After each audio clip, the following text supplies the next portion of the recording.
नमस्कार। Welcome back to my YouTube channel Nivedita education corner. जी हाँ, मैं निवेदिता अपने इस एजुकेशन कॉर्नर पर तहे दिल से आपका स्वागत करती हूँ। दोस्तों, इस एजुकेशन कॉर्नर पे हम छोटी छोटी बातों को लेकर के आपके बीच डिस्कस करते हैं। आज ऐसे ही बैठे बैठे मुझे ऐसी एक छोटी सी बात याद आई जो मुझे लगा आपके साथ डिस्कस करना चाहिए। अगर मेरी बात कहीं से आपको छू जाती है और कहीं से आपको ठीक लगती है तो मेरे इस चैनल को लाइक करें, सब्सक्राइब करें और अपने दोस्तों में शेयर करना बिल्कुल ना भूलें। दोस्तों, ऐसे ही एक छोटी सी बात को लेकर के हम आपके बीच में आए हैं जो हमारे एजुकेशन से जुड़े हुए हैं। अगर आपको याद होगा तो हमारे एजुकेशन टाइम में जब हम अपने एग्जामिनेशन हमारे करीब हुआ करते थे या फिर हम जब एग्ज़ाम देने की तैयारी में लगे होते थे, उस होड़ में हमारे साथ जो सिचुएशन हुआ करती थी उस सिचुएशन को लेकर के हम आपके बीच में आए हैं। हमें ध्यान है कि जैसे एग्जामिनेशन के डेट मिलते थे हमारे चेहरे पर 12 बज जाते थे, हमारे चेहरे की रंगत उड़ जाती थी। ऐसा समझ में आने लगता था जैसे उस दिन ये लगता था कि अब सर पे ढेर सारा ऑयल लो और सर पे लगा लो, और अपनी स्थिति हम ऐसा बना लेते थे जैसे कोई देख करके एक नज़र में कहे कि क्या बेचारी स्थिति हो गई है। हमारा उस समय खाने पीने हमारी भूख मिट जाती थी और हम एग्जामिनेशन को लेकर के इस तरह से घबराए होते थे कि हे भगवान, क्या होगा हमारा। एग्जामिनेशन से कुछ दिन पहले हमारे कॉलेज की रेगुलरिटी होती थी। इसलिए नहीं होती थी कि उसके कुछ दिन पहले हमें कॉलेज में जाकर के अपने कॉन्सेप्ट को समझने होते थे। इसलिए होती थी कि हमें ये लगता था कि एग्जामिनेशन में आने वाले कुछ टॉपिक पे हो सकता है सर डिस्कस करे या कुछ इंपॉर्टेंट ऐसा टॉपिक बता दे या कुछ इंपॉर्टेंट सा ऐसा नोट्स दे जो एग्जामिनेशन में हमारा हेल्प कर सके। कुछ दिन पहले हमारे कॉलेज की जो रूटीन होती थी वो इस तरह से होती थी कि हम स्कूल कॉलेज जाते थे और कॉलेज जाने के बाद हम अपने सीनियर या जूनियर के आगे पीछे घूमने लगते थे कि कुछ नोट्स मिल जाएगा क्या जो कि एग्जामिनेशन में हमारा हेल्प करे, या फिर हम अपने प्रोफेसर के पुराने नोट्स जिसको कि कभी हमने ध्यान नहीं दिया हो उस नोट्स को अपने हम उन स्टूडेंट्स के साथ लेते थे जो कि रेगुलर क्लास करते थे और उनसे लेकर के हम फोटो कॉपी वगैरह कराते थे। उस समय हमें सब याद आता था किस किस दिन का हमने क्लास छोड़ा है और उस दिन के क्लास का नोट्स हम लेते थे और फोटो कॉपी की दुकान पर जाकर इकट्ठा होते थे। कम से कम एग्जामिनेशन से एक महीने पहले हमारी हालत ये होती थी कि आए दिन हम फोटो कॉपी करवाने के लिए फोटो स्टेट की दुकान पे भीड़ मचाए रखते थे और एक कॉपी दो कॉपी लेकर के हम आपस में डिस्ट्रीब्यूट करते थे और जो ओरिजिनल कॉपी होती थी उसको हैंड ओवर किया करते थे। तो इस तरह से कई दिन ऐसा होता था कि हमारे जो शुरुआत होती थी दिन की, जो कॉलेज की शुरुआत होती थी और कॉलेज का जो अंत होता था क्लास का, वो फोटो कॉपी से ही शुरू होती थी और फोटो कॉपी से ही अंत होता था। मुझे तो याद आता है हम इतनी फोटो कॉपी हम करा रखते थे कि पढ़ते समय वो सारे बेड पर बिखर जाता था और कौन सा ये पढ़ लिया इस कॉपी को हटा, और हम आपस में उस फोटो कॉपी के साथ ही बिल्कुल उलझ से जाते थे। ये पढ़ लिया ये हटाते हैं, ये पढ़ लिया ये हटाते, अरे ये इंपॉर्टेंट टॉपिक तक छूट गया। और ऑटो में बैठे बैठे या फिर अगर हम बाइक में हैं अपने पेरेंट्स के साथ तो उसके पीछे बैठ करके उसी फोटो कॉपी को लेकर के हम रिवाइज करते थे। कई बार तो ऐसा होता था कि कोई फार्मूला कोई पावर होता था जो हमें याद नहीं होता था, हम उस पे ट्रिक लगा करके हम अपने दोस्त के साथ बैठते थे और उसे याद करते थे। थ्योरम वगैरह को तो हम साम दाम दंड भेद लगा करके याद कर डालते थे और हम कभी ये समझने की कोशिश नहीं करते थे कि वाकई में वो थ्योरम कहता क्या है। तो इस तरह से हमारी बीएससी और एमएससी की पढ़ाई के जो कंडीशन हुआ करते थे वो कंडीशन आज भी मुझे याद आते हैं तो अपने ही खुद के उस बेवकूफ़ी भरे हरकत पे मुझे हंसी आती है। मुझे लगता है क्या मैंने पढ़ा, ये क्या पढ़ाई थी। और ऐसा नहीं था ये मेरी सिचुएशन थी, ये क्लास में 90% हमारे दोस्तों के साथ ये होता था कि हम फोटो कॉपी को किसी तरह से रट डालते थे, किसी तरह से फोटो कॉपी लेते थे। क्या इंपॉर्टेंट है, फ़ोन, उस दौरान हम फ़ोन पे ये डिस्कस करते थे ये इंपॉर्टेंट है क्या, ये सर ने करवाया है क्या, इस क्वेश्चन को सर ने क्या बोला, यार ये तो बहुत लेंदी सा है, क्या इंपॉर्टेंट, हाँ ये इंपॉर्टेंट, लेकिन ये तो समझ में नहीं आया, हाँ यार समझ में नहीं आया लेकिन मैंने रट डाला है, अच्छा रट डालते हैं, इसमें से कुछ लाइन काटा, कुछ लाइन याद किया, कुछ लाइन काटा और किसी तरह से उस थ्योरम को हमने प्रिपेयर किया। सेट थ्योरी के तो ऐसे बहुत से थ्योरम होते थे जिस थ्योरम का हमें कोई मतलब ही कोई कॉन्सेप्ट ही नहीं समझ में आता था और उसको हम रट डालते थे। ऐसे ही हमारे बहुत से अलजेब्रास में भी काफ़ी एमएससी में हमारे पास अलजेब्रा में काफ़ी ऐसे कॉन्सेप्ट होते थे और सबसे ज़्यादा एमएससी में तो हमें जो परेशान करता था वो होता था टोपोलॉजी। वो हमें इतना परेशान करता था कि उसके तो हमको लगता है कि 10% की क्लियरिटी नहीं होती थी, लेकिन हाँ एग्जामिनेशन में मजाल है कि हम किसी क्वेश्चन को छोड़ के आए क्योंकि हम क्या करते थे, रट डालते थे। ये हम रट रट करके जो एग्ज़ाम देते थे, या फिर हम नहीं भी रटते थे ना, तो जो हम समझते थे, जिस कॉन्सेप्ट को हम जानते थे, क्या वाकई में वो कॉन्सेप्ट ऐसा होता था जो हमें सेटिस्फाई कर जाता था? तो बिल्कुल नहीं। मैथमेटिक्स को लेकर के तो हम बहुत सी चीज़ों को यही जानते ही थे कि मैथमेटिक्स, बीएससी एमएससी में मैथमेटिक्स का मतलब होता है लर्न करना, याद करना। और इस तरह से हमारी अपनी जो क्लासेस होती थी, उस क्लासेस पे हम कितना फोकस करते थे ये तो मुझे नहीं पता, लेकिन हाँ, उस क्लासेस में जो सर नोट्स लिखवाते थे उसको लिखने पर हम बड़ा फोकस करते थे, और हम नोट्स बाकायदा क्लियर करते थे, और उसको बाकी टाइम तो नहीं, लेकिन एग्जामिनेशन के टाइम हम उसको रट डालते थे। ये स्थिति होती थी हमारी कब, जबकि हम एक हाई लेवल पर थे। आज सोचते हैं तो लगता है कि क्या गलती कर डाला मैंने, किस तरह से ये पढ़ाई की। और अब तो मुझे ये लगता है कि नहीं, ऐसी अगर हमें पढ़ाई करनी हो ना तो न करे बेहतर है। इस तरह का एजुकेशन का कोई मतलब नहीं होता है जहाँ पे हम डिग्री पे डिग्री इकट्ठा करते आ रहे हों, लेकिन हमने पढ़ाई क्या किया, क्या कॉन्सेप्ट है, ये मुझे नहीं पता।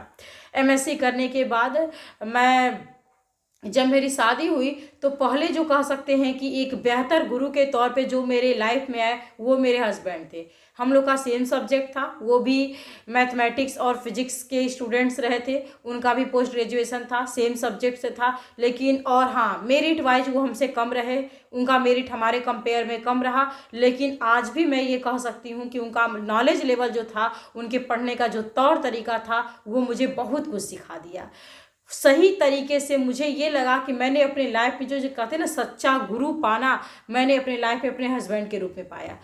उनसे मुझे ये पता चला कि वाकई में पढ़ना क्या होता है।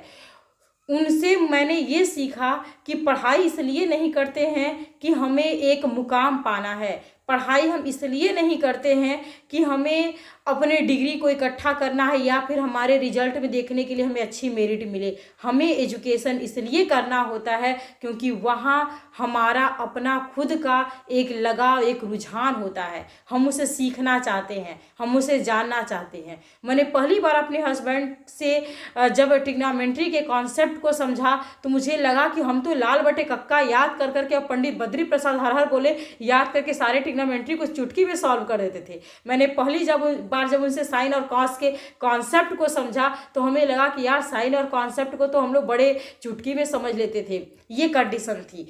फर्स्ट टाइम जब फिजिक्स को उन्होंने मुझे पढ़ाया तो मुझे ये लगा कि फिजिक्स अब तक मैंने जो पढ़ा है वो सब बेकार है। जो कहते हैं फिजिक्स को अपना बना लेना, वो अपना बनाना मैंने उनसे सीखा। जब मैंने पहली बार उनसे मैथमेटिक्स के कॉन्सेप्ट को जाना, जब मैंने पहली बार उनके पढ़ने के तौर तरीके को देखा, तब मुझे लगा कि पढ़ना इसे कहते हैं। पढ़ाई उनका इस तरह से था कि वो किसी सब्जेक्ट को, किसी टॉपिक को, किसी भी सब्जेक्ट के किसी भी टॉपिक को दिल से लगा लेते थे और तब तक उसके साथ लगे रहते थे, तब तक लगे रहते थे जब तक उनका वो कॉन्सेप्ट क्लियर नहीं हो जाता था। मुझे ये चीज़ें बहुत अट्रैक्ट की, मुझे ये चीज़ें दिल को छू गई और मैं ये कहने में बिल्कुल नहीं शर्म करूँगी कि मैंने उससे पहले की, उनसे मिलने से पहले की जो भी पढ़ाई की थी ना, वो पढ़ाई नहीं थी। वो इस तरह की पढ़ाई थी जो सिर्फ कॉलेज में हम धूल खा खा के पढ़े थे। वो सिर्फ इस तरह की पढ़ाई थी जिसको हम डिग्री लेने के लिए पढ़े थे। वो सिर्फ इस तरह की पढ़ाई थी जिसे हम कॉलेज में पोजीशन पाने के लिए पढ़े थे। वो इस तरह की पढ़ाई थी जिसे हम सिर्फ इसलिए पढ़े थे क्योंकि हम ये चाहते थे कि हम पोस्ट ग्रेजुएट या ग्रेजुएट हो सके। सही मायने में पढ़ाई क्या थी, ये मैंने अपने हस्बैंड से सीखा। एक अच्छी बात उनके में मैंने और देखी, चाहे वो सब्जेक्ट कुछ भी हो, चाहे वो हिस्ट्री हो, चाहे वो ज्योग्राफी हो, चाहे वो मैथ्स हो, चाहे वो साइंस हो, चाहे वो केमिस्ट्री हो, चाहे वो बायोलॉजी हो, चाहे वो इंग्लिश हो, उनका हर सब्जेक्ट के प्रति एक रुझान सा था। और वो रुझान न किसी मुकाम पे जाने के लिए था, न ही वो रुझान किसी चीज़ को पाने के लिए था। उनका वो रुझान इसलिए था क्योंकि वो सब्जेक्ट को, उस चीज़ को जानना चाहते थे। अभी भी उनके साथ ये होता है कि एक टॉपिक अगर उन्हें मिल जाती है और उन्हें क्लियर नहीं होता, जो भले वो उनके सब्जेक्ट से हटके वो बायोलॉजी से है, लेकिन उस टॉपिक के पीछे वो जिद खा के पढ़ते हैं कि ये मुझे जानना है, आखिर ऐसा होता क्यों है। जब मैंने उनके इस जज्बे को देखा, जब मैंने उनके इस तरीके को देखा, मुझे ये चीज़ें कहीं ना कहीं इस कदर छू गई कि मैंने अपनी एजुकेशन फिर से शुरू की। मैंने उन पुराने किताब को जिसे मैं बंद कर चुकी थी, मैंने उसे फिर से टटोलना शुरू किया।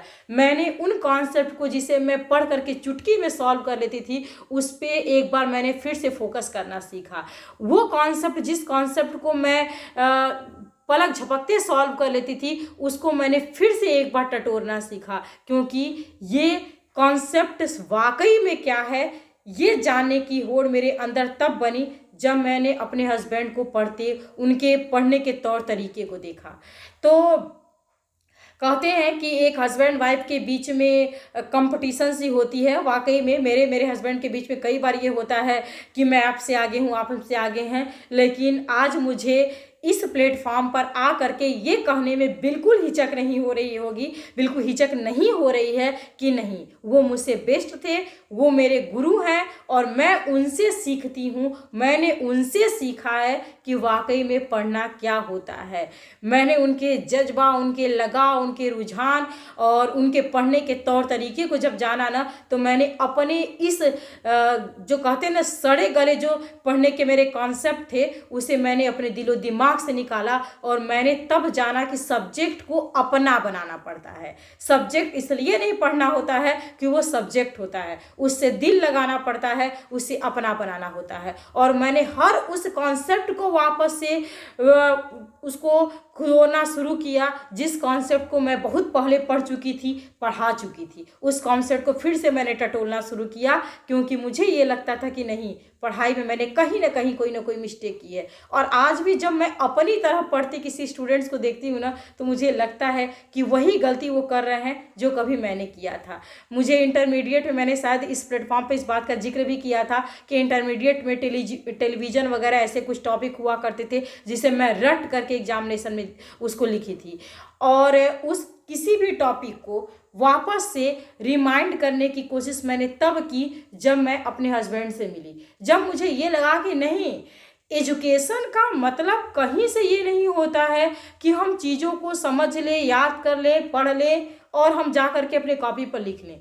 चीज़ों को समझने का, एजुकेशन का मेन मतलब ये होता है कि जो हमने पढ़ा वाकई में हमने वो जाना, जो हमने पढ़ा दिल से हमने पढ़ा, न किसी प्रेशर में, न किसी दबाव में। हमने एक हेल्दी एजुकेशन किया है, मन से पढ़ा है, दिल से पढ़ा है, सब्जेक्ट को अपना बना के पढ़ा है। हर टॉपिक के पीछे हम इस तरह से पढ़ गए हैं जैसे वो मेरा अपना हो और कहीं हमारे हाथ से छूट न जाए।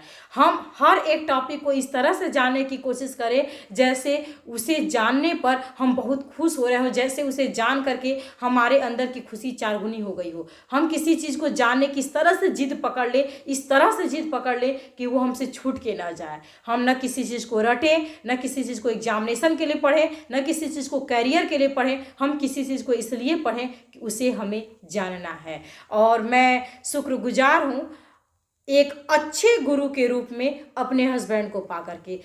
और किसी फील्ड में मैंने क्या पाया, क्या खोया, ये तो मुझे नहीं पता, लेकिन एजुकेशन के फील्ड में मैंने अपने हस्बैंड से जो सीखा उसके लिए मैं ताउम्र कह सकते हैं कि उनको आभार व्यक्त करूंगी कि सही तरीके से पढ़ना क्या होता है, उन्होंने मुझे सिखाया। तो इस बुक के साथ कह सकते हैं ना, ये हमारे पास आज एक ये बुक है, ये वाकई में मुझे बुक लगती थी, लेकिन जब मैं अपने हस्बैंड से मिली ना तो ये मुझे अपना लगने शुरू हुआ। मुझे ये लगा कि ये क्या है। मुझे ये सारी जो बुक आप देख रहे हैं, ये मेरी अपनी फिजिक्स की बुक है, जिसे मैंने क्लास 12th 11th में मैं पढ़ करके मैंने इसे कब का छोड़ दिया था। और ये हमारे अपने बुक हुआ करते थे जिसको मैं पढ़ करके कब का हटा चुकी थी, जो इसे देखकर मुझे ये लगता था कि मैं तो इसके सारे कॉन्सेप्ट को जान गई हूँ। वाकई में ये मेरा अपना तब हुआ जब मैं अपने हस्बैंड से मिली। तब मुझे ये लगा कि सब्जेक्ट क्या होता है, तब मुझे ये लगा पढ़ना क्या होता है, तब मुझे ये लगा कि वाकई में नॉलेज क्या होता है। तो जिस तरह से हमारे लाइफ में एक चेंजिंग, एक अपनापन एक सब्जेक्ट को लेकर के अपने हस्बैंड के थ्रू आया, उसी तरह से मैं ये चाहती हूँ कि मैं किसी एक बच्चे को इस बात को, एक बच्चे तक इस एहसास को पहुँचा सकूँ कि हमारी तरह आप भी एग्जामिनेशन को पास करने के लिए सब्जेक्ट को रटिए नहीं, उसको रहते हुए आगे मत बढ़िए। आप पढ़िए, आप नॉलेज के लिए पढ़िए, आप कॉन्सेप्ट को समझने के लिए पढ़िए, और हाँ, आप इसे अपना बनाइए। अगर मैं किसी एक स्टूडेंट्स को अपनी ये बात समझा सकती हूँ, मैं एज अ टीचर किसी स्टूडेंट को ये बात बता सकती हूँ, तो मुझे बहुत खुशी होगी। तो इसी एक मैसेज के साथ मैं आपके बीच में आई थी कि आप मेरी बात को समझिए, आप मेरी चीज़ों को समझने की कोशिश करिए कि एज अ स्टूडेंट्स आज आप किसी चीज़ को रौंदते हुए मत जाइए, आप हर एक कॉन्सेप्ट पे फोकस करिए, उसे अपना बना के पढ़िए। इसी के साथ मैं निवेदिता, धन्यवाद।